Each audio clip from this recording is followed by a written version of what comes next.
it's a special pleasure to introduce Jennifer. She's a much esteemed colleague and friend of mine in literary studies here at Sewanee. And particularly apt that she is doing this presentation because she brings to it not only her critical acumen as a literary scholar, but also her experience as a practicing poet with two chapbooks to her credit and other poetry in progress. After studying at Sewanee, she went on to take her PhD at Northwestern University. Along the way, and of course, I never cease to be impressed, even though it's a few years back, that along the way, she was named a Rhodes Scholar and studied at Oxford. And that is, of course, an extraordinary honor. And she has written a searching study of William Blake called Blake and the City. She has taught courses in environmental arts and humanities, having to do with the contemplative and literary dimensions of that. She also leads a centering prayer group here in Sewanee. And as I trust you realize, she is giving us this presentation on listening to nature with the Romantic poets. That is the British Romantic poets, Coleridge, Wordsworth, and their circle. So it's a great pleasure to have you with us, Jennifer. Thank you, John.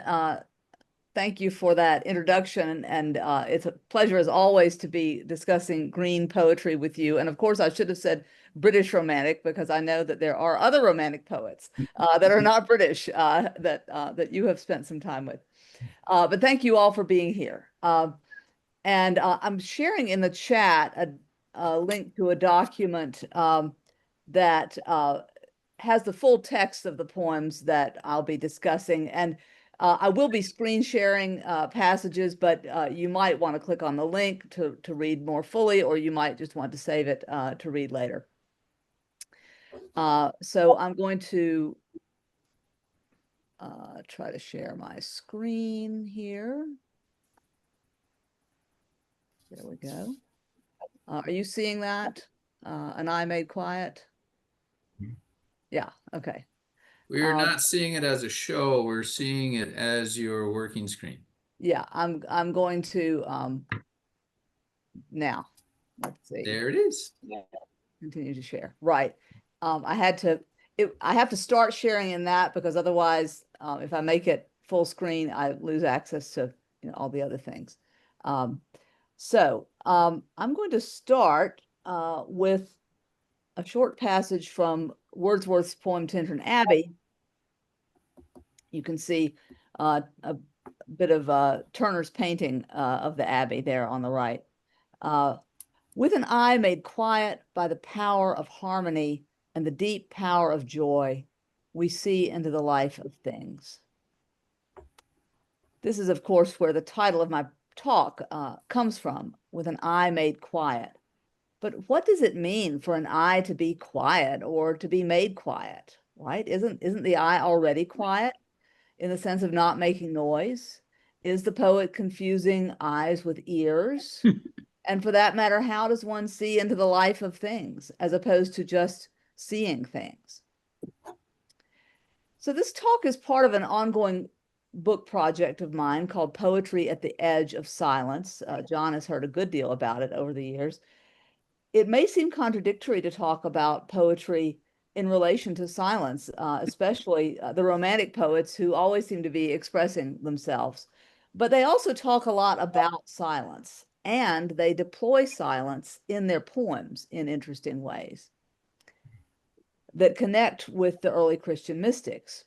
I started thinking about this a number of years ago after I'd begun practicing centering prayer, which you may know is a form of silent prayer in which we let go of thoughts in order to rest in the divine indwelling. I wondered why I'm drawn to silence and to language, specifically the language of poetry. How do these things work together? and not against each other. I came to realize, and this is by no means an original thought on my part, that language and silence are mutually dependent. And in this project, I draw from mystics such as Pseudo-Dionysius, Meister Eckhart, as well as modern phenomenologists such as Jean-Louis Chrétien, Maurice Merleau-Ponty, to argue that poetic speech both arises from and reaches toward silence. The poet Donald Hall spoke of a secret room in poetry where the unsayable gathers. I really like that. Poetry then becomes a container for silence as much as the other way around. The subject I'm pursuing has deep roots in what is called the apophatic tradition in Christian theology, the idea that we cannot speak of what God is, only what God is not. So God's true nature becomes something we discover in the silence. As Meister Eckhart says, God is a word unspoken. Nor is this purely a Western idea. From the Tao Te Ching, we learn the name that can be named is not the eternal name. Some of you will be familiar with the Spanish poetry of St. John of the Cross, who writes of an ecstatic union with God in a dark night when all the senses are inoperative. And all that is background to what I want to explore with you today. You might say, well, I get the deep faith part of this, but what's green about it? Well, I'm going to turn now to a subset of my project, which considers how the natural world becomes the setting and the content of our listening. While the natural world itself is far from silent, its speech, I'm using speech in quotes there, is outside the realm of human language and thus requires a particular kind of attention from us.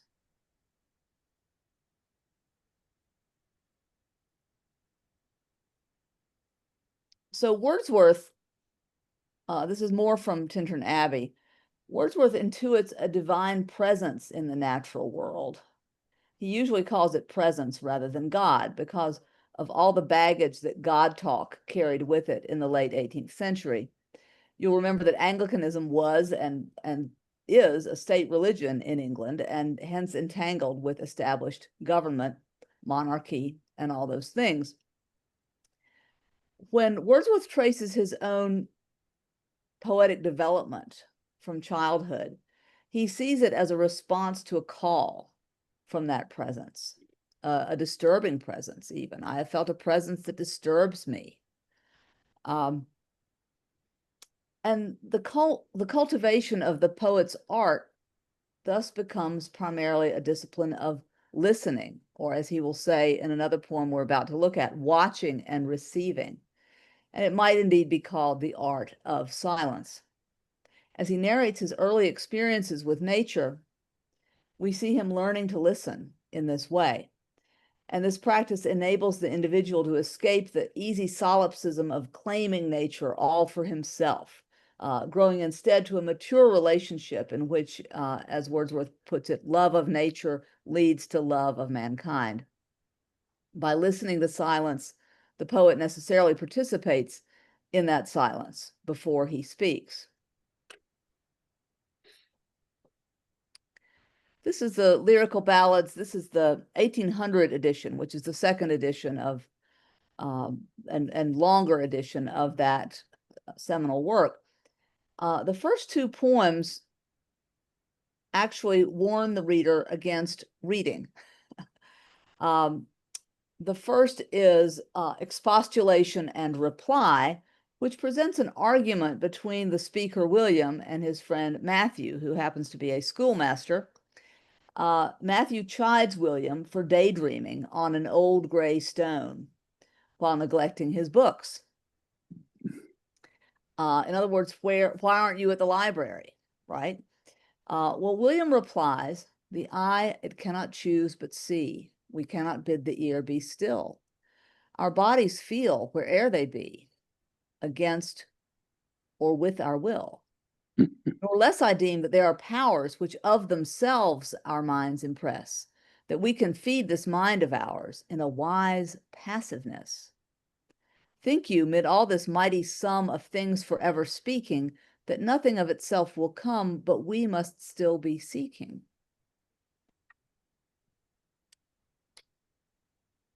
Sorry, my pages are sticking together. You may be familiar with John Locke's essay concerning human understanding, which posits that all knowledge comes to us through our senses. And I have a funny little cartoon here in which John Locke is learning to master the art of Kung Fu by watching Kung Fu movies. And it is it's the basis of the scientific method, after all, in which we gather empirical data as evidence. And certainly Wordsworth is building on this epistemology, but he's doing more as well. Beyond the simple observation of natural phenomena, he advocates surrendering to bodily sensation in order to allow impressions to fill the mind. This means allowing our own will, our own intention to rest from its seeking.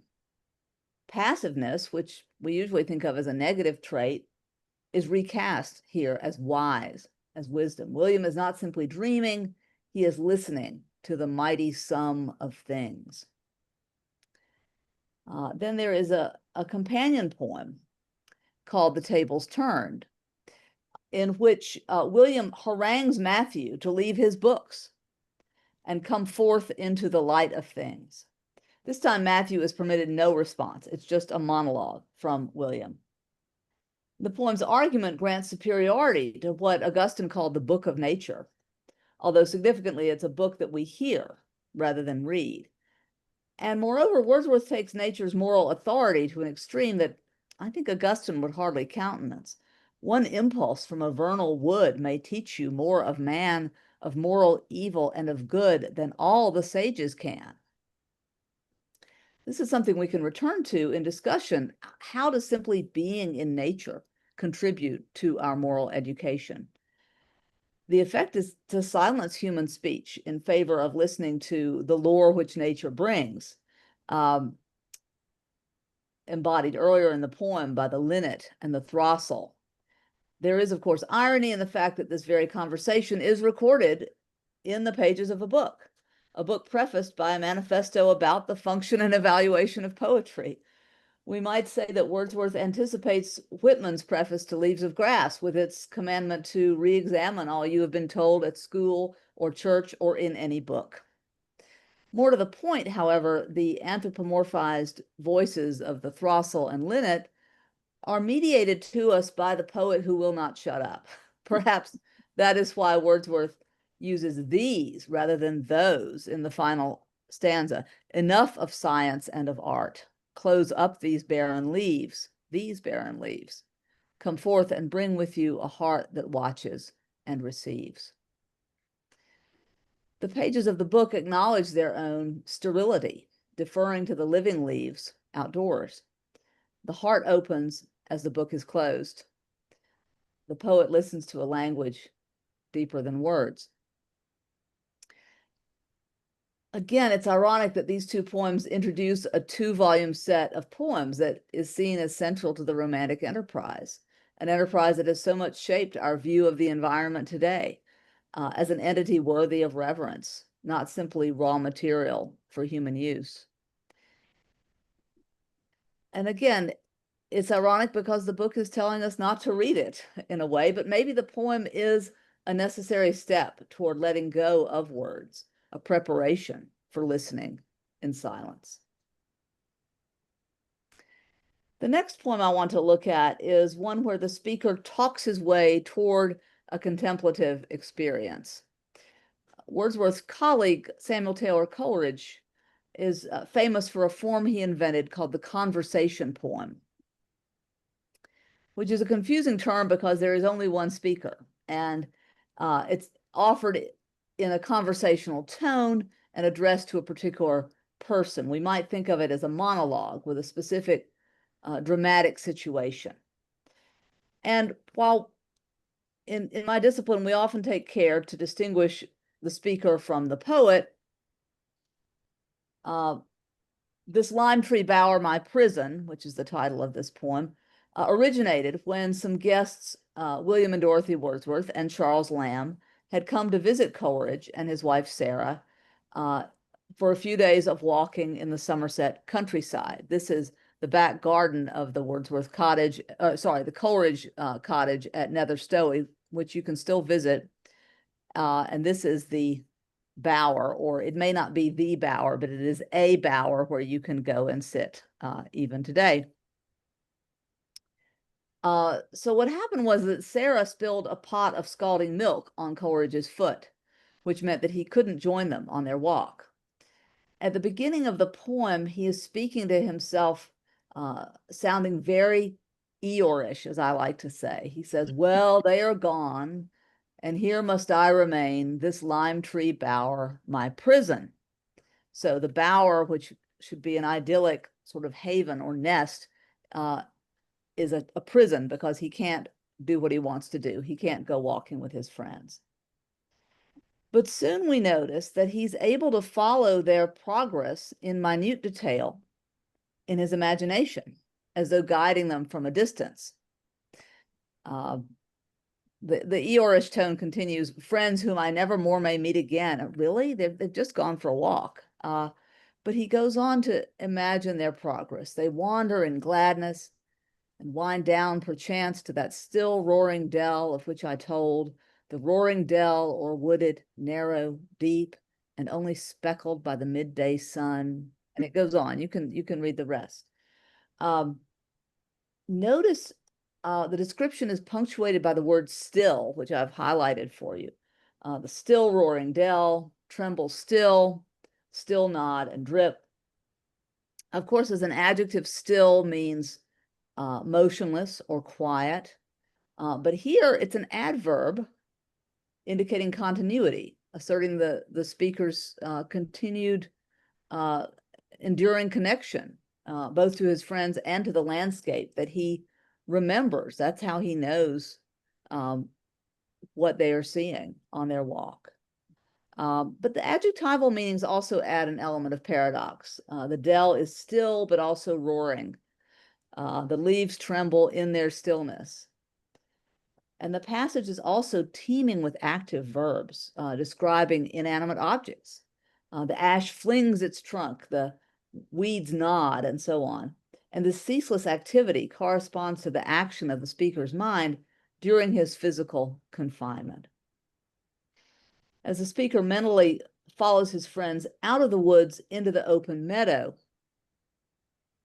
he shifts to imagine the experience of his friend Charles Lamb, who's pictured here on the right. Now, you need to know that Charles's sister, Mary, who's on the left, suffered from severe mental illness. And a few years before this, Mary had stabbed their mother to death during an attack of mental illness. And after 6 months in an institution, Charles brought her home and cared for her himself. This is a drawing of them sort of wandering the streets for a little bit, looking for lodgings and being gossiped at by the neighbors. But they did find some sympathetic landlords. And the fact, though, that Charles became her caregiver meant really sacrificing any hopes of having his own family. And when Charles left for brief trips, such as this one, the landlords would look after Mary. And at this point in the poem, Coleridge has turned to address Lamb directly when he says, find the right page.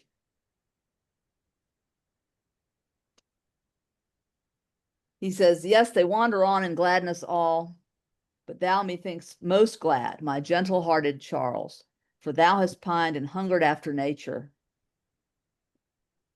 many a year in the great city pent, winning thy way with sad yet patient soul through evil and pain and strange calamity.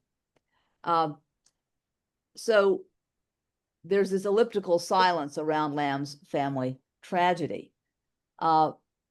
And there's another surprising shift at that point in the poem.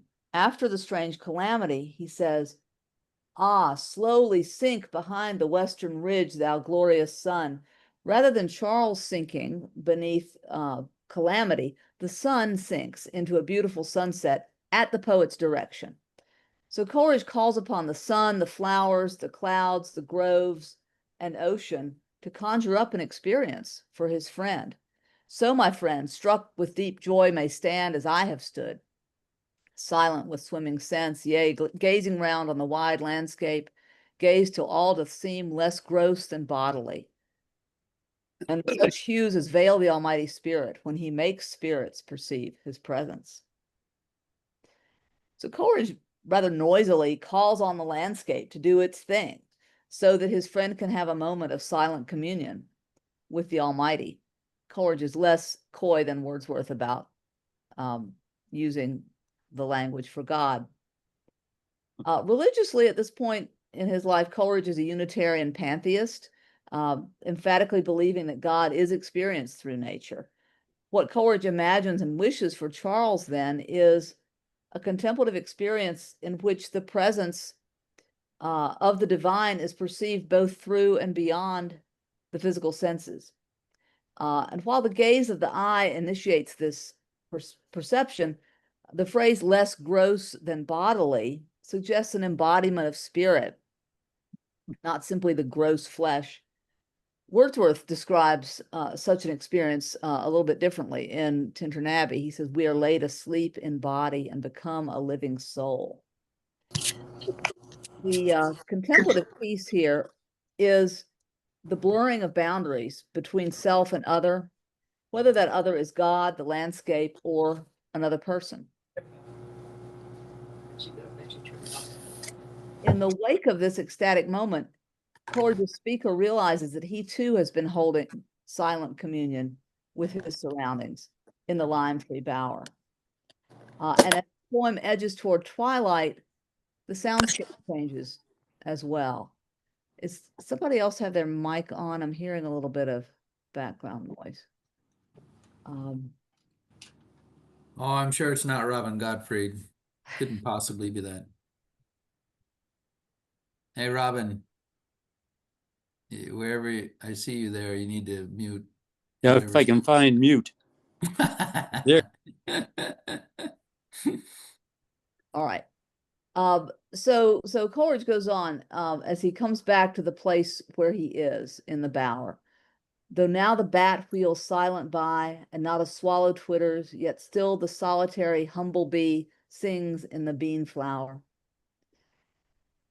The bat and swallow are noted for their silence, the bee for its solitude, with the significant word still deployed again to suggest the hovering and humming of fertile activity. And even as Coleridge draws a somewhat predictable moral lesson from his experience, the poem's final image is of the rook that he tracks from where Charles is to where he is. He says, when all was still. And as you probably know, a rook is a bird in the crow family, not often associated with poetry as songbirds are. I was interested to find this bit of rook lore from Somerset, where Coleridge was living at the time. Somerset dialect name for the rook used to be church parson, referring to its somber plumage. And there's the collective term, the congregation. Another country name was a croaker, perhaps suggesting some inharmonious responses of the congregation at matins or evensong. I thought with this being a somewhat churchy group of people that you would be amused by that. And yet, as Coleridge is at pains to point out in a footnote, the creaking he refers to in the poem is not a call, but a sound made by the friction of feathers. And in this, he's referring to Bartram's travels on this side of the Atlantic when he describes the Savannah crane. I'll read the closing lines of Coleridge's poem then. When the last rook beat its straight path along the dusky air homewards, I blessed it, deeming its black wing, now a dim speck, now vanishing in light, had crossed the mighty orb's dilated glory while thou stoodst gazing, or when all was still, flew creaking o'er thy head, and had a charm for thee, my gentle-hearted Charles, to whom no sound is dissonant which tells of life. So this sound which tells of life, and therefore cannot be dissonant to Charles, evokes for Coleridge his friend's escape from the confinement of the city and his painful family experience. And yet the sound is enclosed for him in the stillness of the lime tree bower. No, I'm not there yet. I'm going to go back to the lime tree bower. The oldest meaning of converse is to move about, to have one's being. And hence the walk that Coleridge misses with his friends is also a missed conversation. In its place, what Coleridge offers is a silent accompaniment to Charles's experience. The two friends are finally joined, not by words or even bird song, but by the sight of a dark bird at sunset. Its creaking wings made audible by the poet's pausing his own monologue long enough to listen. So notice what's happened here. The poet began in a state of self-pity because he couldn't join his friends on their walk. Through his imagination and memory, he's been able to participate with them, in large part because he has paid such minute attention to the details of nature in the past. In other words, he has practiced. So that when he imagines his friends emerging into the panoramic scene, his own heart widens as well. And after wishing this transcendent experience for Charles, he returns to his own immediate surroundings and finds them just as nourishing for himself as what he has imagined for Charles. One important feature of the conversation poem for Coleridge is that it ends with a blessing of some kind. It's worth noting that what he blesses now is the rook, the dark carrier of nature's redemptive power, and that rook carries the blessing to his friend. And finally, we turn to William Blake, who was contemporary with Wordsworth and Coleridge, but in some ways very different from them.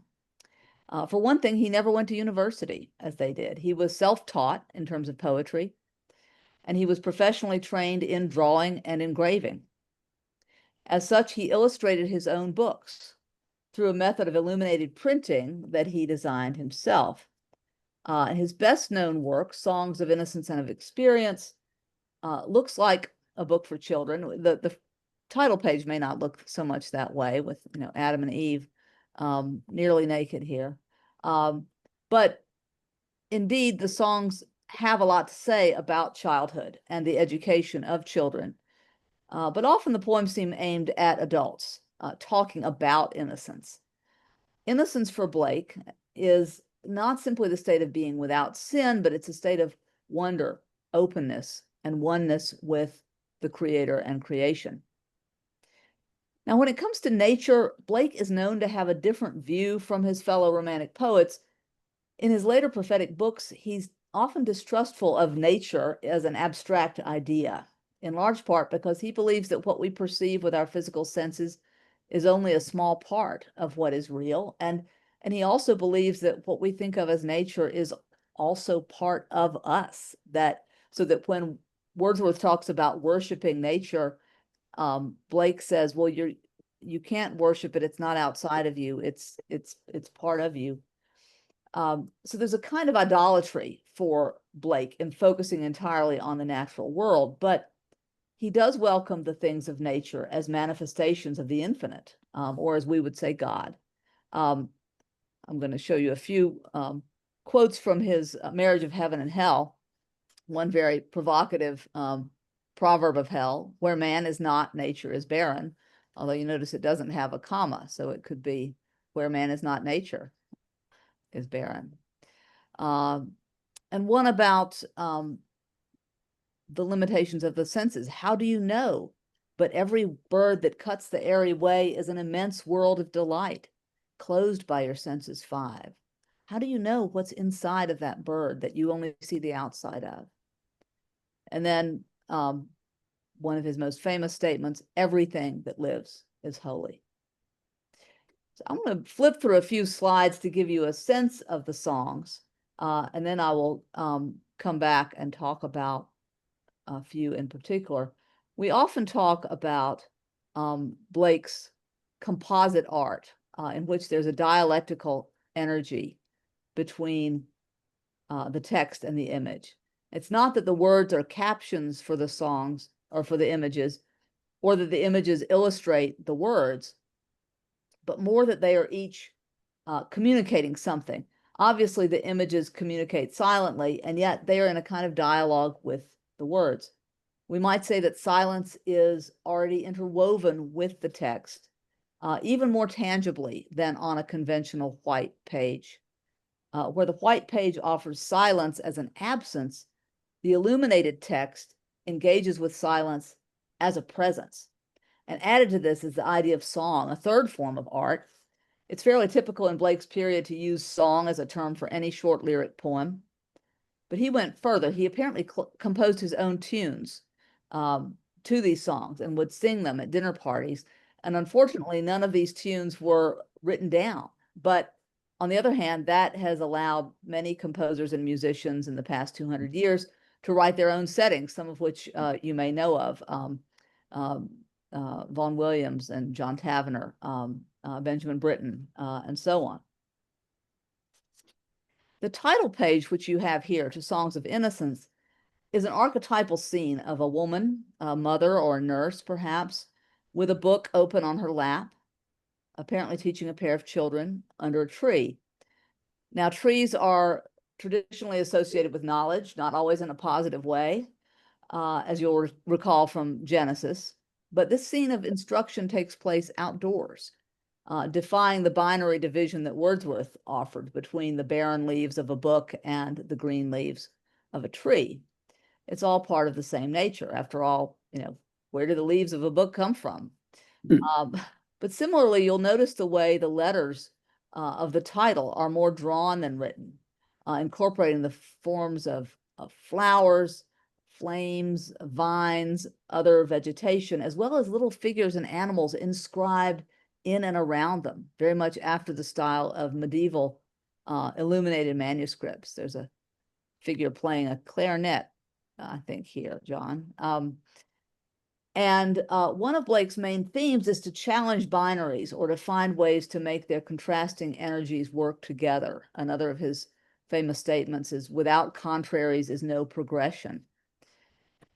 The method he devised of printing words and images on a page at once rather than running it through the press twice is an embodiment of that synthetic vision.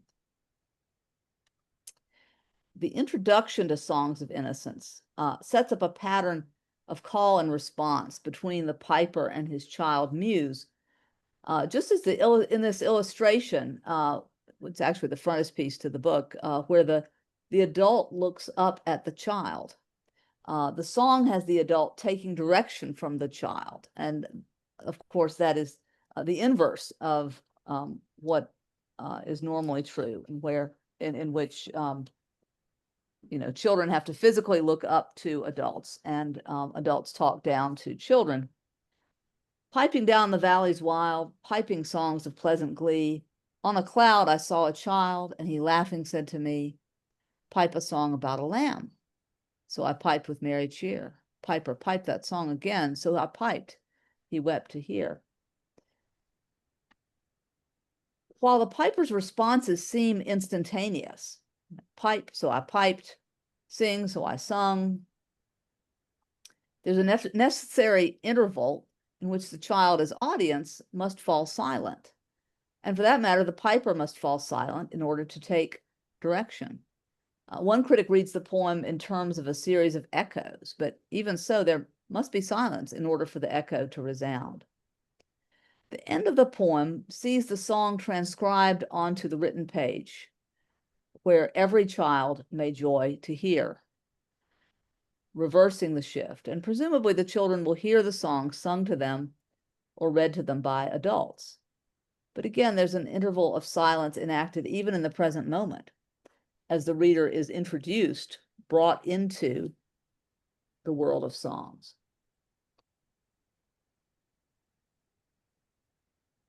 And while readers have tended to emphasize the role of the child in giving instructions to the piper, we should note that the piper's music comes first in the very word piping.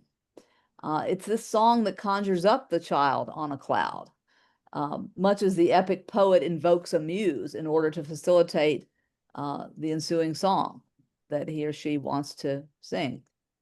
It's also worth noting that while the scene in the introduction is visualized here in the frontispiece of the volume, the text itself fills this plate, pushing to the side a series of small illustrations that frame it. But how is this listening to nature? It's in the final stanza where the song takes its written form that the piper turns explicitly to nature for his materials. I plucked a hollow reed, and I made a rural pen, and I stained the water clear. At this point, we realize that his earlier instruments also come from nature, don't they? The pipe is made from nature. His own throat and tongue with which he sings are part of nature, right?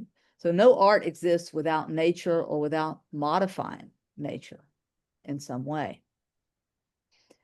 The pattern of listening and responding continues in such songs as The Shepherd, who hears the lamb's innocent call and hears the ewe's tender reply. And Spring, sound the flute, now it's mute.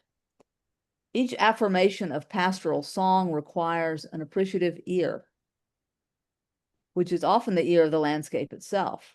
Many of these apparent silences are the articulations of the non-human, calling to mind Chrétien's notion of poetic speech as an antiphonal translation of the silence, giving voice to the word scattered in and among things. That's a line from Chrétien, his book, The Arc of Speech, which I recommend. Chrétien bases much of his theory here on St. Augustine, citing Augustine's commentary on the Psalms. Augustine says, the beauty of all things is in a manner their voice, whereby they praise God. When you regard them and find this out, they cry out by your voice. They cry out by your regard. So when we perceive things, they are speaking through our perception. Contemplative listening, therefore, constitutes a poetic act as well as an act of worship, a mediation between the non-human and the human in the service of God. The project of giving voice to the natural world belongs also, obviously, to eco-criticism. And while, as critic Jonathan Bate points out, such a project always involves speaking on behalf of the other, Blake's Songs of Innocence presents a world in which nature is not yet perceived as other. As my friend Kurt Fosso puts it, Blake's ecology conceives of nature and its creatures as interrelated and divine, separate from neither humankind nor God. This unity of living things with the Creator is exemplified even more, or most strongly, I would say, in the Lamb. The child speaker addresses the Lamb as though speaking out of the Catechism, "Dost thou know who made thee?" What I find most powerful in this account of creation is the verb gave thee life and bid thee feed by the stream and o'er the mead, gave thee clothing of delight, softest clothing woolly bright, gave thee such a tender voice, making all the vales rejoice. With the sensory delights that are given by God, the delectable grass, the stream, the soft and beautiful fur, which not only provides delight, but is delight, to be clothed with delight, such a beautiful idea. And the voice, which becomes the voice of nature itself, making all the vales rejoice. Now, unsurprisingly, the Lamb doesn't respond, which leaves the child to answer his own questions. And we may say that he's repeating something he learned in Sunday school, but the repeated questions, to me, articulate a sense of wonder. By not answering, but simply being there, the Lamb gives the child the opportunity for discovery. What he comes out with is a profound piece of theology, articulating a threefold identity of child, lamb, and God, all united by the word call. He is called by thy name, for he calls himself a lamb. He became a little child, I a child, and thou a lamb. We are called by his name. And here is, and the word call means both to name and to summon. So here's where Blake's unconventional punctuation helps us to read him. With no comma in the first line, the way Blake wrote it, it becomes the Lamb who made thee. Editors often give you what you see in the second line here, little lamb, comma, who made thee, question mark. And when the child says, God bless thee at the end of the poem, the repetition of the line becomes a benediction in which all of nature participates. And finally, a poem called The Echoing Green. Yes, there's a double C, perhaps itself an echo inside of the word there. Celebrates a village green, a shared space that is not wilderness, but is very much of nature. It's where the sun rises, where the sky is visible, and the human music of the church bells blends with the songs of the birds. The second stanza turns the idea of echo in the direction of time and an echo between generations. The old folk hear the young people's games as an echo of their own long ago. But this poem ends on a more ominous note, even if it's only the ordinary darkness that ends the day. The little one's weary, no more can be merry. The sun does descend and our sports have an end. Round the laps of their mothers, many sisters and brothers, like birds in their nest, are ready for rest, and sport no more seen on the darkening green. The little ones are weary in a strange off-rhyme with merry. They become like birds in the nest, absorbed into the natural world, now silent as the green itself darkens. But why should that darkness disturb us? After all, nighttime is when the eye is made quiet, free from the overstimulations of daily life. Meditation and prayer are often performed with the eyes closed. Other senses are sharpened when we are no longer seeing. Hence Blake's composite art, where song persists beyond the daylight, if we are willing to listen. So I think I'm going to stop there, and I'll stop screen sharing and hear what y'all have to say.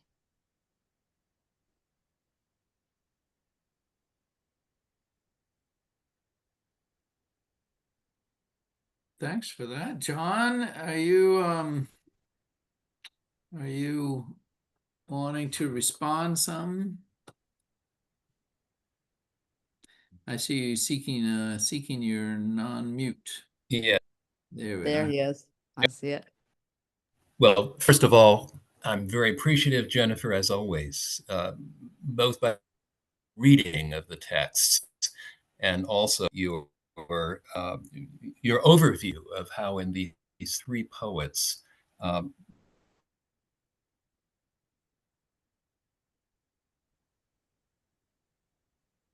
Okay, John, you are again losing audio. So I'm afraid you cannot sustain both video and audio where you are. So you may have frozen completely for the moment.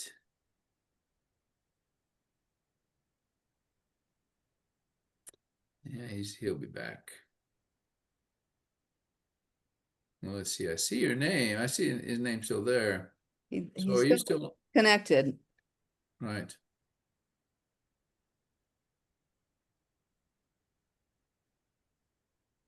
So that Jennifer, that was a lot. It was. I could always just show more pictures from Blake while we wait for John if people want that. But no, I imagine someone else might have a question. Right, that's what I'm curious about is so what struck some of you, what provoked in some of you, what response might you want to make? Is there anyone out there who's got nothing is in chat? So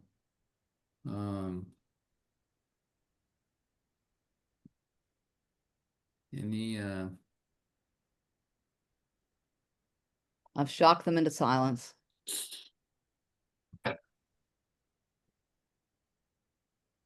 Jennifer, Yes. There's Robin. Hey, Robin.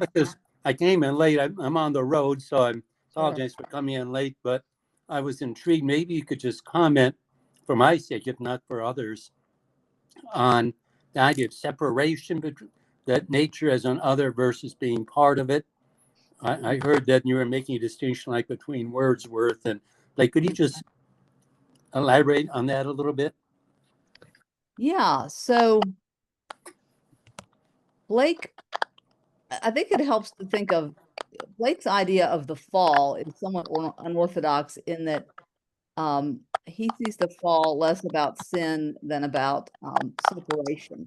And so the fall for Blake is when we started to see ourselves as separate from God, when we started to see ourselves as separate from nature. And then we decide, oh, nature is this thing out there. And to that extent, it reminds me a little bit of Robin, I don't know what's going on in your space, but I think you ought to speak and then mute because you're still coming through. Okay, I will. There we go. Okay, yeah, thanks. It's a little bit like Wendell Berry saying that, you know, there's no such thing as the environment because environment means something around us that we are not, in fact, part of. And so he doesn't like that term environment. I think, and Blake would agree with that. Wordsworth, in associating nature with a divine presence, still makes it more separate from human beings. And there's much more of a there's a relationship but you, in order to have a relationship, you have to have two separate things. I don't know if that helps, Robin, but that's, you know, they sometimes seem more opposed than others. It sort of depends on what you're reading from them. But there was something that Blake read of Wordsworth that said, oh, you know, I can't stand to read this, you know, it gives me an upset stomach. You know, he was so put off by Wordsworth in that way.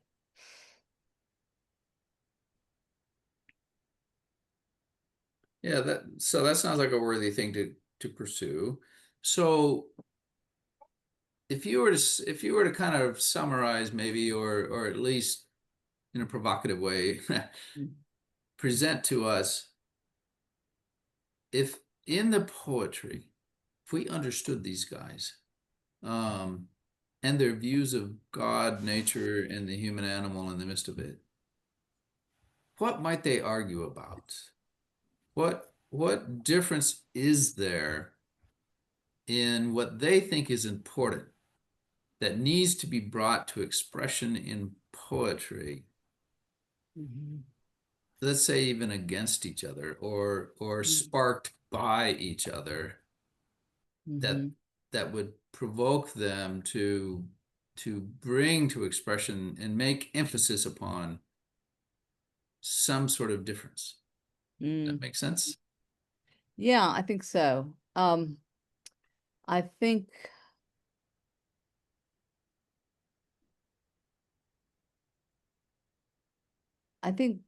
Blake would emphasize more Blake would say that everything that you see outside is actually also a part of you. And whereas, you know, Wordsworth still sees nature as something that we go out there and find. And, you know, the fact that, you know, he has to say, you know, close the book, go outside and find nature. Whereas I think that Blake would say, you know, yes, there's nature out there, but there's also nature right there in the pages of his book, like he's brought it in there. And that it's all part of this, what he calls the human form divine, that is both divine and human and encompasses everything. So it's kind of hard to paraphrase, you know, it's hard to put into words in that way. I mean, where they come to, it's also interesting to me to think about what they have in common, and they both affirm the human imagination as a way to, you know, connect with truth and to understand truth. But their view of nature is a little bit different in that respect. It strikes me that it might the same thing might be true in our view of God. Mm-hmm. Yes. And so I wonder if is there any parallel there Yeah. about we might think that we need find God out there somewhere. God is something to be discovered. God is, versus, Yeah. that Mm-hmm. um, God is also so near at hand that Mm. it's not out there. He's Yeah. So Very much John, so. go ahead. Is John back? Well, that's Uh, what we're seeing. Is yes, John back? yes. I apologize for the terrible. If I could ask a couple questions, because I'm not sure with this computer when they will drop out, but Right. your really discerning reading of Lime Tree Bower poem brings to mind, for me anyway, the way in which Coleridge was not only hearing the voice of the natural order, but sharing it for Charles and so forth. And I think a practical question that comes to mind for us is the way in which our own absorption of poetry it can help us uh, uh, see into the life of things in the green world and in a distinctive way. That's at least my own experience. I think it suits our enterprise at the Center for Deep Green Faith that not only hearing the voices directly, but to hear the voices through the imagination Yeah. of poets. And I want to just comment on that. And then the second question is, you referred to, as we often do in the center, the book of nature and the book of scriptural revelation, as interpreting each other and so forth. And maybe this ties in with what I was catching of Jerry's comments and questions as well. Um, as we know, Wordsworth and Coleridge did move toward a more orthodox Christianity in later life. I don't know about where you put Blake and all of that, but He I did guess the not. second question is, Well, how might yeah, maybe a little bit. Mm.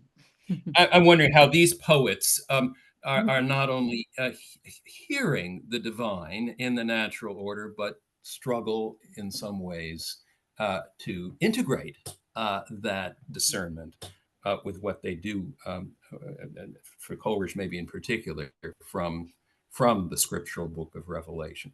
But maybe the first question is of more immediate practical use for what Yeah. poetry as a therapy for nature deficit people or something of that sort. If you have a Well, yeah, and comment that on the first question is easier, I think, to address. I think, and I come at this also as a poet myself, but also as someone who teaches students about reading poetry, and I also move around a lot in um, circles where people share poems, online, Facebook, email, poems that have touched them and moved them, and very often, uh, not always, but very often, they are poems that engage with the natural world, or in which something in the natural world um, invites a pause, a moment of insight, understanding. Sometimes it is religious, other times not. But I'm thinking of a poet like Mary Oliver, who's very popular, and I think one reason she's popular is that um, she encourages people to pay attention. And she, at one point, she says, I don't know how to pray, but I know how to pay attention," something like that. And and so attention becomes a kind of prayer. And I that. think that her poetry, in which she's sort of modeling that, becomes um, an example for people, so that they don't only, and again, this is sort of the both and of words of the Wordsworth poems that we started with tonight, the both and, read a poem by Mary Oliver or Wordsworth or Coleridge or Blake, and then maybe you go outside and read the book of nature, or listen to that. Does that get at what you were asking a little bit? Yes, that's great. Perfect answer. Perfect answer, Jennifer. Do you want me to try to tackle the other question? Or it's up to you, or others may have Yeah, certainly some let's see if reflections. somebody else has a question or a comment. Really, anything at all.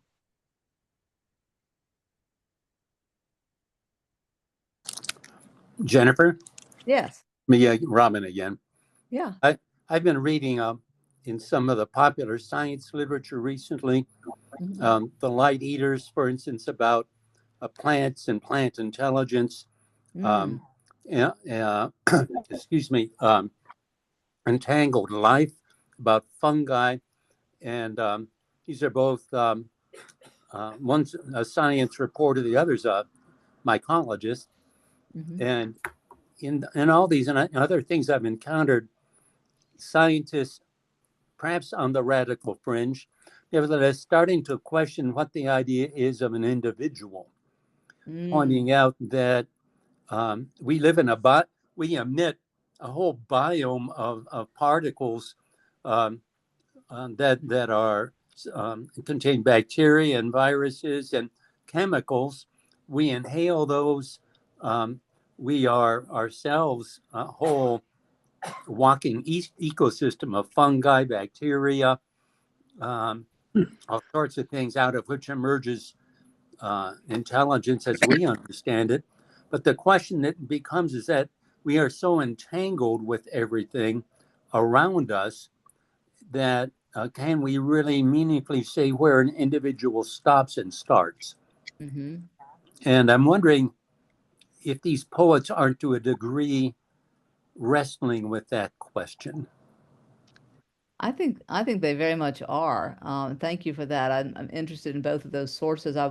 As you were talking, I was also thinking of David Haskell's book, The Songs of the Trees, which I believe talks about the communication among trees in a similar way. It's not quite the same as saying that they are, that they are not individuals, but again, it's related to this interweaving within the natural world. Yes, I think that these poets are grappling with that very much so. And there's something almost, well, Romanticism is full of contradictions. And one of those contradictions is that on the one hand, it seems to celebrate the individual, but on the other hand, it also, um, uh, in many ways, breaks down that division, and celebrating the common people. Shelley's Mask of Anarchy, ye are many, they are few, calling on the people um, as a joint entity, to resist tyranny, and so on. So I think, I mean, you could say that one of the central questions of Romanticism is, you know, what is the self, and what is the other? And it's not exclusive to Romanticism, but it seems to be a particularly urgent question, at that time, in history, and it's something I think we're still continuing to work with. Thank you. Sure, thank you for the question. I would say that question is still burning. Very much. Yeah, I was taken by the paradox or the tension between language of our language and the language of nature. And I was really taken by the comment that you made about the book of nature being the book of listening, and that it's not words, listening. But poetry is all about words. So it was like just the balance of those two. I was really taken by and struck by. And it's, to me, it was the poet's attempt to put words to what they heard, and the use of nature to put words to their experiences, and the God language, or using the imagination, giving voice to the natural world and how loud nature is within that silence. Yeah.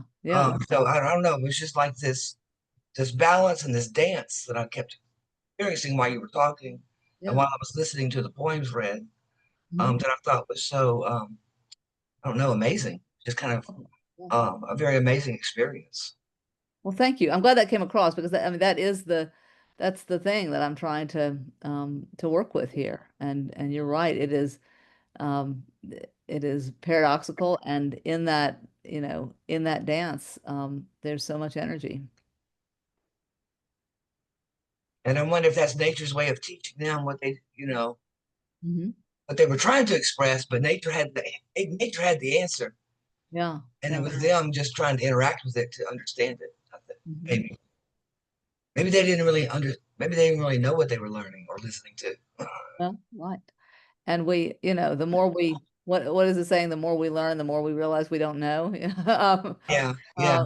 Uh, and so the being willing stop to stop talking and listen. And as a teacher, I have a terrible time with this, um, Mhm. monologuing, but um, the that pause in which and sometimes it's silence in which someone speaks, and sometimes it's just silence in which you can just feel something happening, Mhm.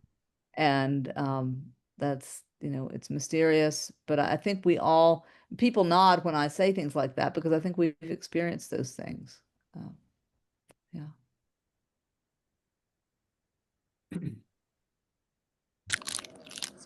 Me again. You mentioned silence and listening. I've been thinking a lot about music. As you know, I play music, and there's all kinds of listening to what is inside of you, and expressing that. There's that tapping into something deep, and that's a kind of listening. But for music to really, I think, especially if it's not just a soloist, but two or more people playing, then you really must listen to one another. Yeah. And there's a definite dialogue that goes on there, as when two people are dancing, they're really dancing together. There's they keeps changing. Dance keeps changing, and if you had a different partner, the dance would be different. Right. And so it seems to me that listening is as much a part of contemplation, poetry, music. I imagine in the visual arts too, that there's somehow that goes on. And then the importance of silence. I remember hearing a concert, and I thought this a long time myself, but of a wonderful concert pianist who plays outdoors. He travels around out west and plays in outdoor venues. And he made the point before he started his concert that for him, the silence, he would often emphasize the end of a phrase and be quiet. And I've noticed as I have become more attentive to the silence in my own music, that it's those pauses that somehow are as important or more important than the melody that you play. And so it strikes me that there's this whole element of listening, of silence, paying attention to the other, what they're doing, is critical to communication in its broadest form. I don't know if you have any thoughts on that. Oh, yeah, I do. Yeah. Yeah, I don't remember. I'm forgetting in the moment which jazz musician is quoted as saying, "Don't just play the notes, play the rests, play the spaces between the notes." Does anyone remember that? Yeah. Um, and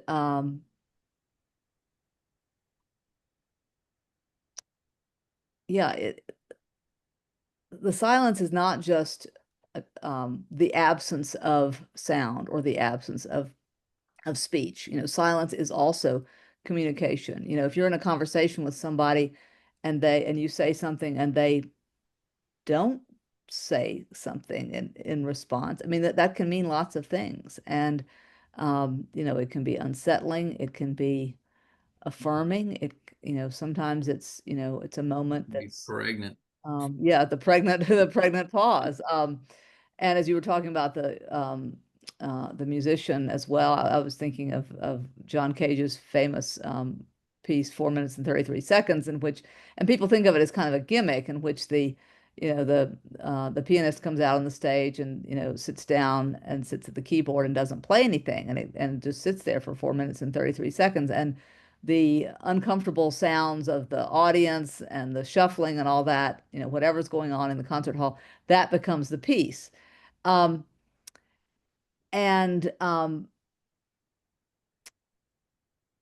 so from that point of view, and that was part of that was Cage making the case that there's no such thing as true silence. He did this thing where he went into a hyperbaric chamber, where there shouldn't have been any sound, sort of vacuumed, and he could hear, his own heartbeat and the blood, moving through his ears and all that. And so, from that point of view, there's no true silence, but what there is something, as you suggested, Robin, that is a deep communication, a deep listening, and whether we think of it as listening to each other, listening to God, listening to nature, and for me, it's very much bound up in paying attention. One of the authors that I quoted in this talk, and that I use a good deal in my book, his name is Jean-Louis Chrétien. He has a phrase, the hospitality of listening, that listening is, it's making space, it's a welcoming of whatever it is we're listening to, whatever it is we are being attentive to. And I really like that image of hospitality.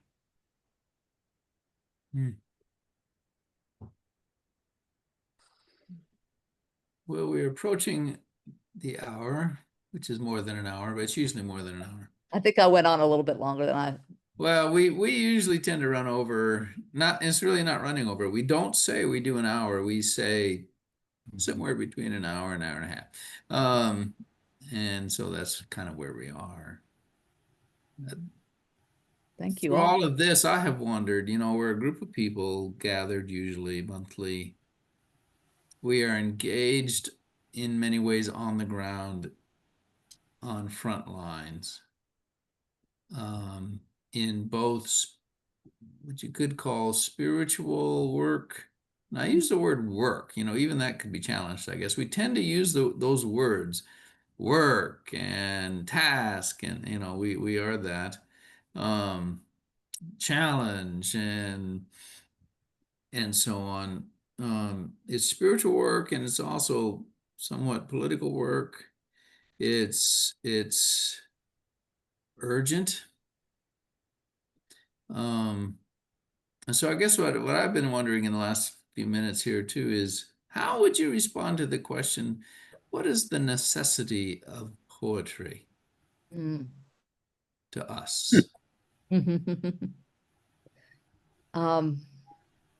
Yeah, well, I'm chuckling because that's such a perennial question. What good is it? What does it accomplish? I will fall back on a great 20th century poet, W.H. Auden, who said in his elegy for Yeats that poetry makes nothing happen. But he also says it survives in the valley of its making, and it's a way of happening, a mouth. So now we're back to speech and listening, perhaps. But I think what he's getting at is that poetry may not be instrumental in the way we might think of cause and effect. Like I do this, I write this poem, I publish this poem. It converts everyone to my way of thinking. But I mean, that could happen. I mean, there are poems that make, a political argument, an ethical argument, things, and that can be very effective in that way. But if poetry, rather than making things happen, is also a way of happening, it's a voice. It is as we were talking about earlier, it can be a kind of can be a set of directions or invitations, even. Not direction is too strong, but poetry invites us to think about things in a different way. You know, when I read a poem by someone who, you know, is from a very different circumstance than I am in, it invites me to partake or imagine what it's like to be them. When a poem invites me to, you know, contemplate the natural world in some specific way, that it changes, you know, maybe it decenters me and my concerns.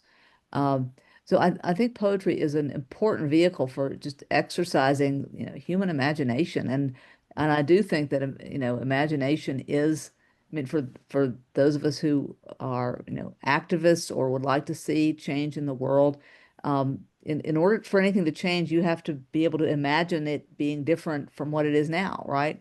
So there's another, I keep quoting people, but poet Adrian Rich said that war is a failure of imagination.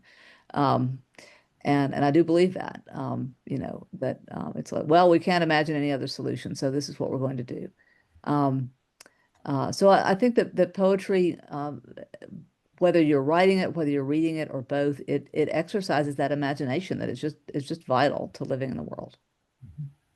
I think too, and I trust Jennifer, you would you would agree that you know, poetry, it seems to me, is inherently tied to the contemplative.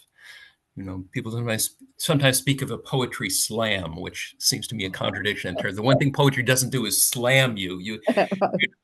Some of it does.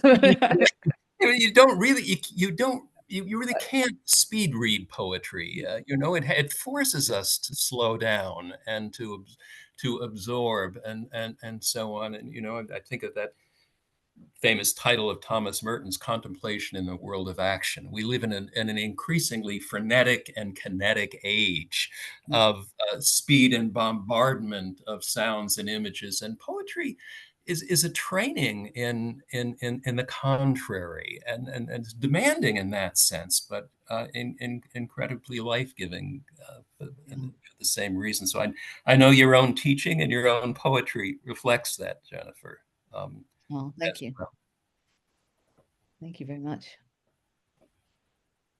The older I get, that's increasingly all I want to do.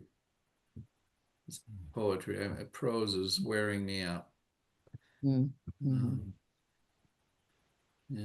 So we've got some affirmations here in chat from Jenny Reese. Often drawn to begin our silences with a short piece of poetry. It makes nothing happen. And maybe that's the something that needs to not happen. Nothing needs to not happen. Right. Or something like that, increasingly. I like that. Yeah. Walk slow and silent, comprehending all, and by your soul, the universe will know itself. But only by and by, I guess, is the import of that. Yeah. Yeah. Thank you for all that. Yes, thank you all for your attention and your questions and comments. It's been really fun. Anything else before we move into the To the silence. silence of the night? Right. What is done is done. What is not done is left undone. Go in peace. Be to God. Be to God. All right, y'all. Good night. Good night, everyone. Thanks again.